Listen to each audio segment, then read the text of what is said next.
Friends, welcome to ഓട്ടോയ്. ഈ March 2026 ഈ punch ഇവിയുടെ ഓഫേഴ്സും കാര്യങ്ങളും നമുക്കൊന്ന് നോക്കാം. പഞ്ച് ഇവി ഔട്ട് ഗോയിങ് മോഡലിൻ്റെ ഫീച്ചേഴ്സും ഓഫേഴ്സും കാര്യങ്ങളൊക്കെ നമ്മുടെ ഷോറൂം എക്സിക്യൂട്ടീവ് മിസ് ആതിര നമ്മളെ ഒന്ന് ഇൻട്രൊഡ്യൂസ് ചെയ്യും. Thank you. Pure E platform ആയിട്ടുള്ള Acti.ev എന്നുള്ള പ്ലാറ്റ്ഫോമിൽ വരുന്ന വെഹിക്കിളാണ് പഞ്ച് ഇ വി. ഇതിൽ നമുക്ക് നോക്കിക്കഴിഞ്ഞാൽ കണക്റ്റിംഗ് ആയിട്ട് വരുന്ന DRLs വരുന്നുണ്ട്. ഇതിൽ വെൽക്കം ഗുഡ് ബൈ സീക്വൻസോട് കൂടിയിട്ടാണ് വന്നിട്ടുള്ളത്. ചാർജിങ് ലിഡ് നമുക്ക് ഫ്രണ്ടിൽ തന്നെയാണ്. ചാർജ് ചെയ്യുമ്പോൾ നമുക്ക് കംഫർട്ടബിൾ ആയിട്ട് ചാർജ് ചെയ്യാനുള്ള ഒരു ഓപ്ഷൻ കൂടിയാണിത്. പിന്നെ താഴേക്ക് വരുമ്പോൾ നമുക്ക് LED ഹെഡ് ലാംപ്സ് കൊടുത്തിട്ടുണ്ട്. പിന്നെ കോർണറിംഗ് ഫംഗ്ഷനോട് കൂടിയിട്ടുള്ള ഐസ് ക്യൂബ് ഫോഗ് ലാംപ്സും കൂടെ നമുക്ക് കാണാൻ സാധിക്കും. ലോങ് റേഞ്ചിന്റെ ഓപ്ഷൻ ആയതുകൊണ്ട് തന്നെ 16 ഇഞ്ചിന്റെ ഹൈപ്പർ സ്റ്റൈൽ വീലാണ് നമുക്ക് കൊടുത്തിരിക്കുന്നത്. ഇൻഡിക്കേറ്റേഴ്സോട് കൂടിയിട്ടാണ് നമുക്ക് ORVMs വരുന്നത്. അത് ഇലക്ട്രിക്കലി അഡ്ജസ്റ്റബിൾ ആണ്. ഇതിൽ നമുക്ക് വൈഡ് ആയിട്ട് ഇപ്പോൾ 90 ഡിഗ്രി ഓപ്പൺ ചെയ്യാൻ പറ്റുന്ന ഈ ഒരു ഓപ്ഷനിലാണ് വരുന്നത്. പിന്നെ ഉള്ളിലേക്ക് നോക്കിക്കഴിഞ്ഞാൽ നമുക്ക് അത്യാവശ്യം ലെഗ് റൂമും കൂൾഡ് ഗ്ലൗ ബോക്സ് നമുക്ക് സെപ്പറേറ്റ് വരുന്നുണ്ട്. 7 ഇഞ്ചിന്റെ ഹാർമന്റെ തന്നെ സ്റ്റീരിയോ ആണ് കൊടുത്തിരിക്കുന്നത്. ക്ലസ്റ്റർ വരുന്നുണ്ട്. പിന്നെ നമുക്ക് നോക്കിക്കഴിഞ്ഞാൽ ഓഡിയോ കൺട്രോൾസ് കാര്യങ്ങളെല്ലാം വരുന്നുണ്ട്. ക്രൂയിസ് കൺട്രോള് ഓപ്ഷൻസ് എല്ലാം നമുക്ക് സ്റ്റിയറിംഗിൽ തന്നെ ഡീകട്ട് സ്റ്റിയറിംഗ് വീലാണ് വരുന്നത്.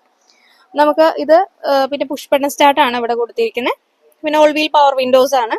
AC കൺട്രോൾസ് മാത്രമാണ് മാനുവൽ ആയിട്ട് വരുന്നത്. ബാക്കിയെല്ലാം ടച്ച് തന്നെയാണ് വരുന്നത്.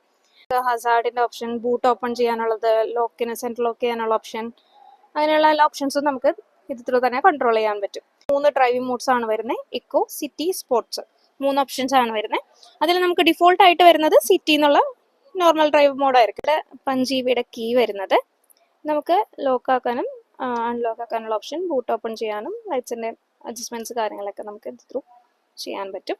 അഡ്വഞ്ചർ എന്നുള്ള ഓപ്ഷനിൽ വരുമ്പോൾ നമുക്ക് പുഷ് ബട്ടൺ സ്റ്റാർട്ട് ആണ് വരുന്നത്. ഇതിന്റെ ലോവർ വേരിയൻസിലേക്ക് വരുമ്പോൾ നമുക്ക് നോർമൽ കീ ടൈപ്പ് തന്നെയായിരിക്കും. സീറ്റ്സ് നോക്കി കഴിഞ്ഞാൽ നമുക്ക് 6 വേ അഡ്ജസ്റ്റബിൾ ആണ്. പക്ഷെ നല്ല ലെഗ് റൂം കാര്യങ്ങളൊക്കെ വരുന്നുണ്ട്. പിന്നെ അത് കൂടാണ്ട് തന്നെ തൈ സപ്പോർട്ട് നമുക്ക് നല്ലപോലെ കിട്ടുന്നുണ്ട്. ഹെഡ് റൂം നോക്കിയാലും നമുക്ക് നല്ല രീതിക്ക് തന്നെ വരുന്നുണ്ട്. സെക്കൻഡ് ഓപ്ഷൻ മുതൽ തന്നെ നമുക്ക് റിവേഴ്സ് ക്യാമറ അവൈലബിൾ ആണ്. 366 ലിറ്റർ ആണ് ബൂട്ട് സ്പേസ് വരുന്നത്. സെപ്പറേറ്റ് നമുക്ക് പോർട്ടബിൾ ചാർജറും വരും. EV യൂണിറ്റും കൂടെ ഇതിന്റെ കൂടെ നമുക്ക് വരുന്നുണ്ട്. പിന്നെ പഞ്ചർ കിറ്റ് ആണ്. സ്പെയർ വീല് വരുന്നില്ല. നമുക്ക് 2 ബാറ്ററി ഓപ്ഷൻസ് ആയിട്ടാണ് അവൈലബിൾ ആയിട്ടുള്ളത്. 25 കിലോ വോട്ടും അതേപോലെ തന്നെ 35 ആണ് വരുന്നത്. മീഡിയം റേഞ്ചിന് വരുന്നത് 220 ആണ്. ലോങ് റേഞ്ചിലേക്ക് വരുമ്പോൾ 270 to 290 ആണ് റേഞ്ച് വരുന്നത്. മീഡിയം റേഞ്ചിന് ഷോറൂം പ്രൈസ് സ്റ്റാർട്ട് ചെയ്യുന്നത് 9,99,000 മാർച്ച് മന്തിലെ ഓഫേഴ്സ് നോക്കിക്കഴിഞ്ഞാൽ തന്നെ 1,30,30,000 ഓഫർ വരുന്നുണ്ട്. ലോങ് റേഞ്ചിലേക്ക് വരുമ്പോൾ നമുക്ക് 12,84,000 ആണ് ഷോറൂം പ്രൈസ് വരുന്നത്. നമുക്ക് ഓഫേഴ്സ് നോക്കിക്കഴിഞ്ഞാൽ 1,50,000 വരെ നമുക്ക് സ്കീംസ് അവൈലബിൾ ആണ്.